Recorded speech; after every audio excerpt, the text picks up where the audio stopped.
हमें किसी के सामने हाथ नहीं फैलाना पड़ रहा है, भारत सरकार के ऊपर बोझ नहीं पड़ रहा है, भारत सरकार के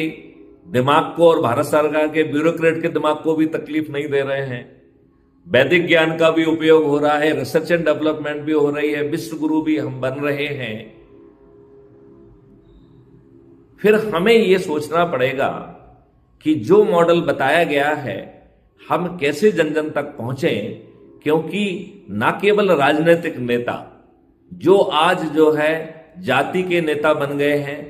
जो संप्रदाय के नेता बन गए हैं, जो धर्म के नेता बन गए हैं, ये अपने लाभ के लिए बने हैं। जो ढेर सारे धार्मिक संस्थान हैं,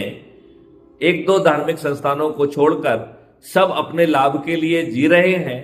और इन्होंने करोड़ों की संपत्ति का अर्जन कर लिया है। तो ये लोग डरे हुए हैं